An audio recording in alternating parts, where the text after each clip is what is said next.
بسم اللہ الرحمن الرحیم الحمدللہ رب العالمین والصلاة والسلام علی سید المرسلین وعلی آلہ وصحبہ اجمعین۔ آج کے درس حدیث میں ہم سونے، جاگنے، لیٹنے، بیٹھنے، مجلس، اس قسم کی جتنے بھی مسائل ہیں ان پر بات کریں گے، اور اس میں دیکھیں گے کہ نبی کریم صلی اللہ علیہ وسلم نے اس کے بارے میں ہمیں کیا بتایا ہے۔ تو پہلی حدیث ہے، براء بن عازب رضی اللہ تعالیٰ عنہ روایت کرتے ہیں کہ رسول اللہ صلی اللہ علیہ وسلم جب بستر پر آرام فرما ہوتے تو اپنے دائیں کروٹ پر سوتے، پھر یہ دعا پڑھتے: اللہم اسلمت نفسی الیک ووجہت وجہی الیک وفوضت امری الیک والجأت ظہری الیک رغبتا ورہبتا الیک لا ملجأ ولا منجا منک الا الیک آمنت بکتابک الذی انزلت ونبیک الذی ارسلت۔ تو صحیح بخاری کی روایت ہے۔ تو اس میں جو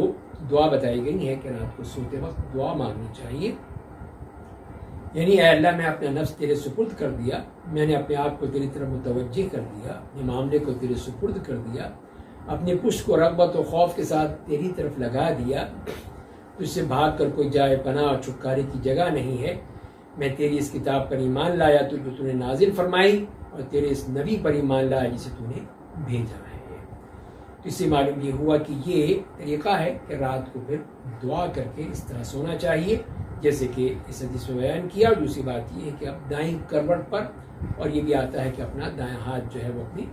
گال کے نیچے رکھ لیا کرتے تھے، تو یہ آپ کا طریقہ تھا۔ اور اسی طرح یہ حدیث بھی آتی ہے، براء بن عازب ہی کی حدیث ہے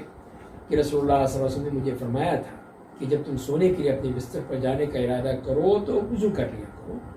جیسے تو نماز کے لیے وضو کرتے ہو، پھر اپنی دائیں کروٹ پر لیٹ جاؤ اور یہ دعا پڑھو جو انہوں نے بتائی تھی پچھلی حدیث میں، وہی دعا پڑھنے کا آپ نے ان کو کہا۔ تو اس سے بھی معلوم ہوتا ہے کہ یہ انسان ایک تو باوضو سونا جو ہے وہ اس کے لیے بہت ہی اچھا ہے، جو خواب بھی پھر نظر آتے ہیں وہ سچے خواب ہوتے ہیں، شیطانی وسوسوں سے آدمی محفوظ رہتا ہے۔ پھر دائیں کروٹ لیٹنا مستحب ہے، اس طرح دل پر بوجھ نہیں پڑتا کیونکہ دل بائیں طرف ہوتا ہے۔ اور یہ وہ بتائے گئے دعائیہ کلمات جن کو ہمیں اسی طرح پڑھنا چاہیے جیسے کہ نبی کریم صلی اللہ علیہ وسلم نے سکھایا ہے۔ حضرت عائشہ کی حدیث بھی آتی ہے اس بارے میں، فرماتی ہیں کہ نبی کریم صلی اللہ علیہ وسلم رات کو 11 رکعت نماز تہجد پڑھا کرتے تھے۔ جب صبح صادق نمودار ہو جاتی تو آپ خفیف سی 2 رکعتیں پڑھتے، یعنی فجر کی 2 رکعت، پھر اپنے دائیں پہلو پر لیٹ جاتے یہاں تک کہ مؤذن آتا اور پھر آپ کو نماز فجر کی اطلاع کرتے تو آپ تشریف لے جاتے۔ تو یہ بھی ہے کہ نماز فجر کی سنتیں ادا کرنے کے بعد اس طرح دائیں پہلو پر لیٹنا یہ نبی کریم صلی اللہ علیہ وسلم کی سنت ہے، اور یہ اپنے گھر میں کیا کرتے تھے، گھر میں ہوتے تھے اپنی حجرے میں، اور پھر بعد میں آپ وہاں جاتے مسجد تشریف لے جاتے۔ اور اسی کے بارے میں ایک اور دعا کا ذکر بھی آتا ہے کہ جس میں یہ آتا ہے کہ نبی کریم صلی اللہ علیہ وسلم رات کو بستر پر لیٹتے، اپنا دایاں ہاتھ اپنے دائیں رخسار کے نیچے رکھ لیتے، پھر یہ دعا پڑھتے: اللہم بسمک اموت و احیا۔ اور جب اٹھتے تھے، جاگتے تھے تو پھر یہ کہا کرتے تھے: الحمدللہ الذی احیانا بعدما اماتنا والیہ النشور۔ یہ مختصر دعائیں ہیں، یہی آپ سے منقول ہے۔ لیٹنے کے حوالے سے ایک اور حدیث میں آتا ہے، یعیش ابن تخفہ الغفاری رضی اللہ تعالیٰ فرماتے ہیں کہ میرے والد نے بتایا کہ میں ایک مرتبہ مسجد میں پیٹ کے بل لیٹا ہوا تھا کہ اچانک ایک آدمی نے اپنا پاؤں سے مجھے ہلایا اور کہا کہ اللہ تعالیٰ کو اس طرح الٹا لیٹنا پسند نہیں ہے، اللہ تعالیٰ ناپسند فرماتے ہیں۔ تو اس طرح پھر میں نے جب اٹھ کے دیکھا تو رسول اللہ صلی اللہ علیہ وسلم کھڑے تھے۔ یہ ہے اس بات کی دلیل ہے کہ اس طرح لیٹنے سے بھی منع کیا گیا ہے، جو کہ طبی اور اخلاقی طور پر بھی نقصان دہ ہے، تو لہذا اس کو بچنا چاہیے اس طرح کی لیٹنے سے۔ حضرت ابو ہریرہ رضی اللہ تعالیٰ سے روایت ہے کہ رسول اللہ صلی اللہ علیہ وسلم نے فرمایا: جو شخص کسی جگہ بیٹھا اور وہاں پہ اللہ تعالیٰ کا اس نے ذکر نہیں کیا تو پھر اللہ تعالیٰ کی طرف سے اس پر نقصان اور وبال ہوگا، اور جو شخص کسی بستر پر لیٹا اور وہاں پہ اللہ تعالیٰ کا ذکر نہ کیا تو ایسے شخص اللہ تعالیٰ کی طرف سے نقصان اور وبال ہوگا۔ تو لہذا اس میں دونوں باتیں بیان کی گئی۔ ایک تو یہ ہے کہ مجلس میں، وہاں پر بھی کوئی بھی ایسی مجلس ہو وہاں پہ اللہ کا ذکر ضرور ہونا چاہیے، اور اگر اٹھے تو پھر وہ کفارۃ المجلس کی دعا پڑھ کے اٹھے۔ اور اسی طرح رات کو سوتے وقت جو ہے اللہ کا ذکر کرنا ضروری ہے، جیسے کہ دعائیں بتائی گئی ہیں اس کو کرنا چاہیے، اس کے مطابق پھر انسان جو ہے اللہ تعالیٰ کے ہاں اس کے تمام گناہوں کو معاف کر دیا جاتا ہے، جیسے کہ حدیث میں ہے۔ لیٹنے کے حوالے سے یہ بھی حدیث آتی ہے، عبداللہ ابن زید فرماتے ہیں کہ انہوں نے رسول اللہ صلی اللہ علیہ وسلم کو مسجد میں چت لیٹے ہوئے دیکھا تھا، آپ نے ایک ٹانگ دوسری ٹانگ پر رکھی ہوئی تھی۔ اس طرح یہ جائز ہے کہ چت لیٹنا ہے بالکل سیدھے، اور ایک ٹانگ پہ رکھ کے اس طرح کیا جا سکتا ہے۔ تاہم لوگوں کی موجودگی میں آپ اس طرح نہیں لیٹتے تھے، بلکہ بڑے وقار سے تشریف فرما ہوتے تھے۔ اس طرح مسجد میں بھی استراحت کرنا یہ بھی جواز ملتا ہے، تو لہذا اس چیز کا خیال رکھتے ہوئے کہ انسان کے کوئی سطر نہ کھل جائے تو اگر وہ اس میں کوئی حرج نہیں ہے۔ بیٹھنے کے حوالے سے جابر ابن سمرہ رضی اللہ تعالیٰ بیان کرتے ہیں کہ نبی کریم صلی اللہ علیہ وسلم جب نماز فجر سے فارغ ہو جاتے تو اپنی جگہ پر چوکڑی مار کر بیٹھ جاتے تھے یہاں تک کہ سورج خوب اچھی طرح روشن ہو کر طلوع ہوتا، پھر آپ نوافل پر ادا کرتے تھے۔ اور اسی طرح ایک اور حدیث میں یوں آتا ہے کہ حضرت ابن عمر رضی اللہ تعالیٰ عنہ بیان کرتے ہیں کہ میں نے رسول اللہ صلی اللہ علیہ وسلم کو صحن کعبہ میں اپنے ہاتھوں کے ساتھ اس طرح گوٹ مار کر بیٹھے ہوئے دیکھا۔ پھر انہوں نے اپنے ہاتھوں سے گوٹ مارنے کی کیفیت بیان کی جسے قرفصا کہتے ہیں۔ تو یہ گوٹ مارنے کا یہی ہے، اس طرح کہ آدمی زمین پر بیٹھ جائے اور اپنے ہاتھوں سے ٹانگوں کو گرد جو ہے وہ حلقہ بنا لے، اس کو اس طرح بیٹھنا جو ہے۔ تو مطلب یہ ہے کہ اس طرح نماز میں کے انتظار میں بیٹھ سکتا ہے کوئی، لیکن حالت نماز میں بیٹھنے سے منع کیا ہے کہ اس میں نہ بیٹھا جائے، وہ چیز جو ہے وہ صحیح نہیں ہے۔ اسی طرح شہید ابن سوید رضی اللہ عنہ بیان کرتے ہیں کہ رسول اللہ صلی اللہ علیہ وسلم میرے پاس سے گزرے کہ میں اس حالت میں بیٹھا ہوا تھا کہ میں اپنا بایاں ہاتھ اپنی پیٹھ کے پیچھے رکھا ہوا تھا، میں نے ہاتھ کے انگوٹھے نچلے حصے پر ٹیک لگائی ہوئی تھی۔ تو آپ نے فرمایا کیا تم ان لوگوں کی طرح بیٹھتے ہو جن پر غضب نازل ہوا تھا؟ اس طرح بیٹھنا جو ہے کہ پیچھے ٹیک لگا کر، اس کو پھر آپ نے منع کیا اور یہ کہا کہ یہ تو ان لوگوں کا ہے جن پر اللہ تعالیٰ کا غضب ہوا، یعنی اہل کتاب یہود و نصارہ، تو لہذا ان سے اس طرح نہیں بیٹھنا چاہیے۔ اب آتے ہیں مجلس کے حوالے سے بھی جو احادیث آئی ہیں کہ مجلس اور اس کے اندر بیٹھنے کے کیا آداب ہیں۔ حضرت ابن عمر رضی اللہ تعالیٰ بیان کرتے ہیں کہ رسول اللہ صلی اللہ علیہ وسلم نے فرمایا تم میں سے کوئی شخص کسی کو اس کی جگہ سے نہ اٹھائے کہ وہ خود وہاں بیٹھ جائے، بلکہ تم مجلس میں فراخی اور گنجائش پیدا کرو۔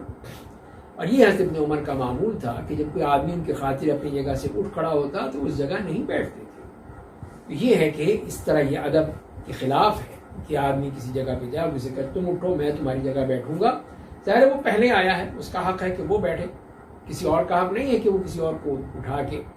یا اس کو بیٹھائے۔ جس کو جہاں جگہ ملے وہاں بیٹھ جائے، چاہے کوئی بھی ہو۔ یہ نہیں ہو سکتا کہ اس طرح کیا جائے، یہ اس بارے میں سوچنا چاہیے، خیال رکھنا چاہیے کہ اس میں حدیث کی مخالفت نہ ہو۔ اور آپ نے یہی فرمایا کہ جب تم میں سے کوئی شخص مجلس سے اٹھے پھر واپس آ جائے تو اس جگہ بیٹھنے کا وہ حقدار ہے، اس لیے کہ وہ پہلے آیا تھا، ضرورت کے تحت دیا، اب واپس آیا، یہ نہیں کسی کوئی اور جگہ بیٹھ جائے اس کی، نہیں، اسی کی جگہ ہے، اسی کو ہی بیٹھنا چاہیے اور اس کو ہی پھر وہ۔ اور یہی آپ کا طریقہ تھا، جیسے کہ صحابہ کرام فرماتے ہیں کہ جب ہم نبی کریم صلی اللہ علیہ وسلم کی خدمت میں حاضر ہوتے تو ہم میں سے جسے جہاں جگہ ملتی وہیں بیٹھ جاتا تھا، بس یہی بہترین طریقہ ہے، کسی کو نہ پریشان کیا جائے نہ ڈسٹرب کیا جائے، جو بولنے والا ہے وہ بھی ڈسٹرب ہوتا ہے، لوگ بیٹھے وہ بھی ڈسٹرب ہوتے ہیں کہ کیا ایک آدمی اور ساری پوری مجلس میں تہلکہ مچا دیا، بلکہ جہاں ہے خاموشی سے آ کر بیٹھ جائے۔ تو یہ بھی ہے کہ اس کا ادب رکھا جائے، خاص طور پہ جو علمی مجالس ہیں۔ اور اسی طرح پھر آپ نے جمعے کے دن کے بارے میں جو خاص طور پہ فرمایا کہ لا يغتسل رجل يوم الجمعة ويتطهر ما استطاع من طهر ويدهن من دهنه ويمس من طيب بيته ثم يخرج فلا يفرق بين اثنين ثم يصلي ما كتب له ثم ينصت إذا تكلم الإمام إلا غفر له ما بينه وبين الجمعة الأخرى۔ کہ آپ نے فرمایا کہ جو شخص جمعے کے دن غسل کرتا ہے، مقدور بھر طہارت حاصل کرتا ہے، گھر میں موجود تیل استعمال کرتا ہے یا خوشبو استعمال کرتا ہے، پھر نماز جمعہ کے لیے گھر سے نکلتا ہے اور وہ مسجد میں بیٹھے ہوئے دو آدمیوں کے درمیان گھس کر ایک دوسرے کو جدا نہیں کرتا، پھر جو اس کے مقدر میں ہے نماز پڑھتا ہے، پھر جب امام خطبہ دیتا ہے تو خاموش ہو جاتا ہے، تو اس کے اس جمعے اور دوسرے جمعے تک درمیانی مدت کے گناہ معاف کر دیے جاتے ہیں۔ تو لہذا جمعے کے دن کی یہ سنن ہے اور اس کے مطابق آپ نے فرمایا ہے۔ تو ایک تو جمعے کے دن خصوصی طور پر صفائی ستھرائی اور یہ زینت اختیار کرنا یہ مستحب ہے، خوشبو لگانا، گھر پہ رکھنا اس کو، اور پھر نہا دھو کے پوری طرح تیار ہو کے اچھے کپڑے پہن کر آنا، اور پھر جمعے کے دن لوگوں کی گردنیں پھلانگتے ہوئے آگے آنا اور لوگوں کو اس طرح پریشان کرنا، تو صف میں جگہ خالی ہو تو ٹھیک ہے، آدمی جگہ راستہ بنا کے چلا جائے، لیکن یہ ہے کہ اس طرح نہ کرے کہ لوگوں کو تکلیف دے، اس کو سختی سے منع کیا ہے۔ اور پھر وہاں پہ 2 رکعت نماز پڑھنے کا ہی حکم دیا گیا اس کو۔ تو یہ وہ چیزیں ہیں جو کہ آداب اور شرائط جو ہیں وہ جمعے کے دن کے لیے خاص طور پہ بیان کیے گئے ہیں۔ اور اسی طرح پھر ہم جو دیکھتے ہیں مجلس کے حوالے سے کہ مجلس میں جو کفارہ مجلس بیان کیا ہے آپ صلی اللہ علیہ وسلم نے، کہ آپ نے یہی فرمایا کہ جو شخص کسی مجلس میں بیٹھا اور وہاں اس نے بہت سی لایانی باتیں بھی کر لی، بے فائدہ باتیں بھی ہو گئیں، تو اس کو چاہیے کہ جب وہ مجلس سے اٹھنے لگے تو یہ کفارہ مجلس پڑھ لے، سبحانک اللہم و بحمدک اشہد ان لا الہ الا انت استغفرک و اتوب الیک۔ تو اللہ تعالیٰ اس کی مجلس میں اگر اس نے کسی قسم کی جو غلط گفتگو ہو گئی ہے، کوئی لغو باتیں ہو گئی، سب وہ اللہ تعالیٰ اس کو معاف کر دیں گے۔ تو لہذا یہ کفارہ مجلس ہے، اس کو یاد رکھنا چاہیے، اور جب بھی ایسی کوئی بات ہو تو پھر اس کو خیال رکھتے ہوئے آدمی یہ مجلس کی دعا پڑھ لے۔ اور ایک اور روایت میں اس طرح آتا ہے، حضرت ابن عمر بیان کرتے ہیں کہ کبھی ایسا ہوتا کہ رسول کسی مجلس سے اٹھتے اور آپ یہ دعا نہ کرتے۔ یہ بھی دعا آتی ہے جو کہ ترمذی کی روایت ہے کہ آپ یہ دعا کیا کرتے تھے کہ اللہم اقسم لنا من خشیتک ما تحول به بیننا وبین معاصیک ومن طاعتك ما تبلغنا به جنتك ومن اليقين ما تهون علينا مصائب الدنيا اللهم متعنا بأسماعنا وأبصارنا وقوتنا ما أحييتنا واجعله الوارث منا واجعل ثأرنا على من ظلمنا وانصرنا على من عادانا ولا تجعل مصيبتنا في ديننا ولا تجعل الدنيا أكبر همنا ولا مبلغ علمنا ولا تسلط علينا من لا يرحمنا۔ یہ جامع دعا ہے جو آپ اس موقع پہ پڑھا کرتے تھے کہ اللہ اپنے خوف کا اتنا حصہ ہمیں عطا فرما دے جو ہمارے اور تیری معصیت کے درمیان حائل ہو جائے، اپنی اطاعت کی اتنی توفیق عطا فرما دے جو ہمیں تیری جنت میں پہنچا دے، اتنا یقین عطا فرما دے جو ہمیں ہم پر دنیا کے مصائب آسان کر دے۔ اے اللہ جب تک تو ہمیں زندہ رکھے ہم اپنی سماعت، بصارت اور قوت سے فائدہ اٹھانے کی توفیق عطا فرما اور اسے ہمارا وارث بنا۔ تو اے اللہ جو ہم پر ظلم کرے تو اس سے بدلہ لے، جو ہم سے عداوت رکھے ان کے مقابلے میں ہماری مدد فرما، ہمارے دین کے بارے میں ہمیں کسی مصیبت اور آزمائش میں نہ ڈالنا، اور دنیا ہی کو ہمارا مطمع نظر اور مبلغ علم نہ بنا دینا،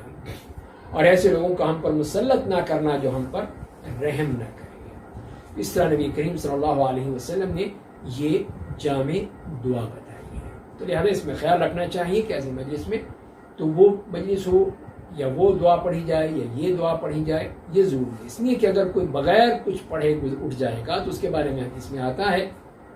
کہ آپ نے فرمایا